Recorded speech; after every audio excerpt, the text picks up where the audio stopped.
Cricket ஃபேன்ஸுக்கு வணக்கம். ஆர்சிபினால play off qualify ஆக முடியுமா? ஸோ இந்த ஒரு கேள்வி நிறைய பேர் கேட்டிருந்தீங்க. அதுக்குள்ளே என்ன ப்ரோ அவசரம் அப்படின்னா, ஸோ இதுக்கப்புறம் நமக்கு டைம் கிடையாது. ஏன்னா ஜான்வரி மந்த் ஃபுல்லாக ஓடிஐயில் போயிடும். ஸோ அதுக்கப்புறம் ஃபுல் அண்ட் சாம்பியன்ஸ் ட்ராஃபி அந்த அப்டேட் தான் நமக்கு வந்துட்டு இருக்கோம். அதுக்கு முன்னாடி ஐபிஎல் அப்டேட் இந்த வாரத்தோட நம்ம க்ளோஸ் பண்ணிடுவோம். சரி, ஓகே, ஆர்சிபினால குவாலிஃபை ஆக முடியுமா இல்லையா, பிளேயிங் 11 எப்படி அமைக்க போகிறாங்க, என்ன ஸ்ட்ராட்டஜி அப்படிங்கிற கம்ப்ளீட் வீடியோவை இதில் பார்த்து தெரிஞ்சுக்கலாம். அதுக்கு முன்னாடி ஃபர்ஸ்ட் டைம் சேனலுக்கு வரீங்கன்னா மறக்காம சப்ஸ்கிரைப் பண்ணி சப்போர்ட் பண்ணுங்க. அப்போ தான் அப்டேட் எல்லாமே எங்களுக்கு வந்து சேரும். சரி, வாங்க வீடியோக்குள்ளே போகலாம். ஸோ ஃபர்ஸ்ட் ஆஃப் ஆல் ஆர்சிபியோட ஸ்ட்ராங்கான பிளேயிங் 11 எப்படி இருக்கணும்? So Phil Salt and Virat Kohli ரெண்டு பேருமே ஓப்பன் பண்ணலாம், அதில் மாற்றம் கிடையாது. விராட் கோலி சில பேர் ஒன் டவுனில் ஆடணும்னு சொல்கிறீங்க, நானும் அதை தான் எதிர்பார்க்குறேன். பிகாஸ் ரஜத் பட்டிதர் வந்துட்டு நம்பர் 4 வராரு அப்படிங்கிற பட்சத்தில் தேவ்தத் படிக்கல் அண்ட் ஃபில் சால்ட்டை ஓப்பன் பண்ண விட்டுட்டு, ஸோ அதுக்கப்புறம் விராட் கோலி, ரஜத் பட்டிதர், லியாம் லிவிங்ஸ்டன், குர்னால் பாண்டியா அப்படிங்கிற 11 தான் பர்ஃபெக்டாக இருக்கும். பட் இருந்தாலும் விராட்டோடைய ரீசன்ட் டைம் ஃபார்மெலாம் வச்சு பார்க்கும்போது லாஸ்ட் 3 to 4 இயர்ஸாக வந்துட்டு நிறைய பால் டைம் எடுத்திருக்காங்க. ஸோ அதனால ஓப்பனிங் பொசிஷனில் உங்களுக்கு ஃப்ரீயாகவும் ஆடக்கூடிய சுச்சுவேஷன் கிடைக்கும். ஸோ ஃபீல்டர்ஸ் எல்லாமே இன்சைடில் இருப்பாங்க அப்படிங்கிறதுனால ஸோ விராட் கோலியை என்னை பொறுத்த வரைக்கும் ஓப்பன் பண்ணுறது கொஞ்சம் பெட்டர்னு தோணுது. பட் இருந்தாலும் ஒன் டவுனில் வந்தாலும் பெட்டர் தான். நம்ம இந்த வீடியோவில் ஓப்பனராக வச்சுக்கலாம், ஓகேவா? So first of all Phil சால்ட்டும் விராட் கோலியும் ஓப்பன் பண்ணுறாங்க. ஸோ ஒன் டவுனை பொறுத்த வரைக்கும் யார் வருது அப்படிங்கிறது தான் மிகப்பெரிய கேள்வி இருக்குது. ஸோ ரஜத் பட்டிதர் அந்த இடத்துல வந்துட்டாரு அப்படின்னா, ஸோ அதுக்கப்புறம் லியாம் லிவிங்ஸ்டன், ஸோ அதுக்கப்புறம் ஜேக்கப் பெத்தலுக்கு ஒரு சான்ஸ் அப்படிங்கிறது கொடுக்கலாம். ஸோ அதுக்கப்புறம் குர்னால் பாண்டியா மாதிரியான பிளேயர்ஸையும் அந்த இடத்துல நம்மளால் ஃபிட் பண்ண முடியும். ஸோ இந்த மாதிரியான பிளேயிங் 11 உண்மையிலுமே பார்க்குறதுக்கு இம்ப்ரெசிவாக இருக்கணுங்கிறதுலாம் மாற்றம் கிடையாது. அண்ட் இதுக்கப்புறம் பிளேயிங் 11ல் ஒரு சில பிளேயர்ஸ் உள்ளே ஆட் ஆவாங்க, யங்ஸ்டர்ஸ் இது எல்லாமே உள்ளே வருவாங்க. நம்ம அதெல்லாம் பார்க்காம டேரெக்டாக பவுலிங் யூனிட் போயிடலாம். பவுலிங் யூனிட்டை பொறுத்த வரைக்கும் கண்டிப்பாக ஸ்ட்ராங்காக பில்ட் பண்ணணும் அப்படின்னா ஹேஸ்லுட் அண்ட் புவி இவங்க 2 பேர் இருந்தாங்க. இவங்க 2 பேர் தான் மெயின் பில்லர்னு சொல்ல முடியும். ஏன்னா இவங்க 2 பேர்கிட்ட இருந்து 8 ஓவர் வரப்போது, அதில் 4 டெத் ஓவராகவும் 4 இனிஷியல் ஓவராகவும், அதாவது பவர் பிளேலையும் 4 ஓவர் போட்டுட்டு டெத் ஓவர்லையும் 4 ஓவர் போடுறதுக்கான சான்ஸ் இருக்குது. ஸோ ஃபஸ்ட்டு 4 ஓவர் வந்துட்டு புவிக்கும் நம்ம ஹேஸ்லுட்டுக்கும் கொடுத்துட்டு அப்படின்னா மிடில் ஓவர்ஸ் வந்துட்டு எஸ்தயால வச்சு புஷ் பண்ணிக்கலாம், 2 ஓவர் புஷ் பண்ணிக்கலாம். ஸோ அது போக ஸ்வப்னல் சிங் இருக்காங்க, குர்னால் பாண்டியா இருக்காங்க, Liam Livingstone part time bowler இருக்காரு.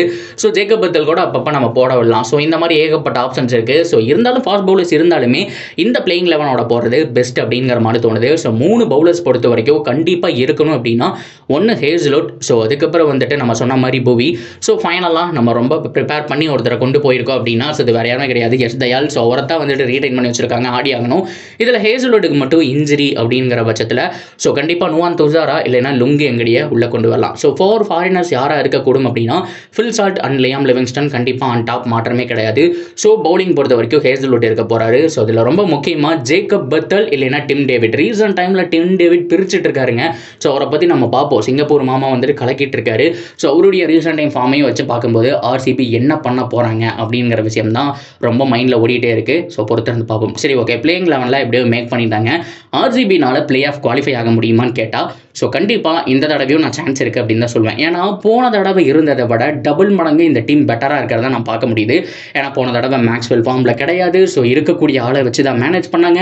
பவுலிங் யூனிட் சுத்த மோசம். ஸோ ரிகுப்சன் நிறைய பேர் எடுத்து வச்சுருந்தாங்க, ரீஸ்டாப்லாம் கை கொடுப்பாருன்னு சொல்லி பார்த்தா எல்லாருமே மொக்க பண்ணிட்டாங்க. கடைசியில் யாருமே கை கொடுக்கல, மொக்கையான பவுலிங் யூனிட்டை தான் வச்சுருந்தாங்க. எஸ் தயால் சிராஜை வச்சு தான் வந்துட்டு சமாளிக்க வேண்டிய ஒரு சுச்சுவேஷனும் இருந்தது. அப்படிப்பட்ட பவுலிங் லைனப் வச்சுட்டு 1% சான்ஸை வச்சுட்டு அவங்க புஷ் பண்ணாங்க. அதை கம்பேர் பண்ணும்போது போன தடவை இருந்த பவுலிங் யூனிட்டை விட 3 மடங்கு ஓரளவுக்கு பெட்டராக இருக்கக்கூடிய பவுலிங் யூனிட்டை பார்க்குறேன். ஏன்னா ஹேஸ்லுட் அண்ட் புவி 2 பேருமே எக்ஸ்பீரியன்ஸ் பவுலர்ஸ் இருக்கிறதா பார்க்குறேன். அண்ட் பேட்டிங்கை பொறுத்த வரைக்கும் போன தடவை விராட் கோலி, ஸோ அது மட்டும் இல்லாமல் ரஜத் பட்டிதரை நம்பி மட்டுமே இருந்தது. அண்ட் ஃபேஃப் டு பிளேஸி ஒரு சில மேட்சஸ் கை கொடுத்தாரு, கடைசி மேட்சஸ்லாம் பர்ஃபார்ம் பண்ணவே இல்லை. மிடில் ஆர்டர் பொறுத்த வரைக்கும் தினேஷ் கார்த்திக் இருந்து சப்போர்ட் பண்ண வரைக்கும் ஓகே. ஸோ அது போக வில் ஜாக்ஸ் இடையில வந்து 2-3 மேட்சஸ் அடிச்சாரு. ஸோ இவ்வளோ தான் பெருசாக சொல்லிக்கிற அளவுக்கு இல்லை. ஆனால் இந்த தடவை பார்க்கும்போது so batting depth number 7 number 8 வரைக்கும் இருக்குது. ஆல்ரவுண்டர் இருக்காரு. குர்னால் பாண்டியானால கேரி பண்ணி கொண்டு போக முடியும். இது போக ஸ்வப்னல் சிங்கெல்லாம் உள்ள வராரு, இம்பாக்ட் பிளேயராக வராங்க அப்படின்னா ஸோ அதுலேயும் ஒரு சான்ஸ் இருக்குது. ஸோ போன தடவை இருந்ததை விட இந்த தடவை கொஞ்சம் பெட்டராக இருக்கிறாங்க ஸ்குவாட் அப்படிங்கிற மாதிரி பார்க்குறேன். கண்டிப்பாக இந்த டீம்னால பிளே ஆஃப் புஷ் பண்ண முடியும், அதில் மாற்றமே கிடையாது. ஆனால் அதுக்கு பண்ண வேண்டிய விஷயம் சிஎஸ்கே உடைய ஸ்ட்ராட்டஜி. அது என்ன சிஎஸ்கே உடைய ஸ்ட்ராட்டஜி அப்படின்னா சிஎஸ்கே காலங்காலமாக பண்ணுற விஷயம் தாங்க. ஸோ ஹோம் கிரவுண்டை முதல்ல ஃபோக்கஸ் பண்ணோம். ஸோ பிளேயர்ஸோ அண்ட் பிளேயிங் 11 இதை வந்துட்டு நம்ம கண்டிப்பாக ஹோம் கிரவுண்டுக்கு தகுந்த மாதிரி தான் ஆக்ஷனில் எடுப்பாங்க. ஸோ அதே மாதிரி தான் ஹோம் கண்டிஷனுக்கு தகுந்த அந்த மாதிரி நல்லா ஹார்ட் ஹிட்டரான லியாம் லிவிங்ஸ்டன் நிறைய பேரை வந்து எடுத்திருக்க பார்க்க முடிஞ்சுச்சு. ஸோ ஹோம் மேட்சஸில் 7 மேட்சஸில் 5 இல்லை 6 வின் பண்ணிட்டாங்கனாலே மீதி இருக்கக்கூடிய 2-3 மேட்சஸ் வின் பண்ணாலே ஈஸியாக பிளே ஆஃப் போயிடலாம். இதுதான் தாரக மந்திரம், பெருசாக சொல்கிறக்கு எதுவுமே கிடையாது.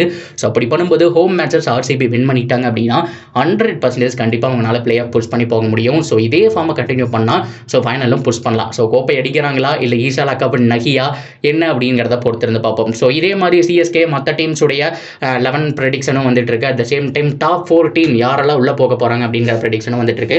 அதெல்லாம் தெரிஞ்சுக்கணும்னா மறக்காம நம்ம சேனலை ஃபாலோ பண்ணிட்டு சப்ஸ்கிரைப் பண்ணி சப்போர்ட் பண்ணுங்க.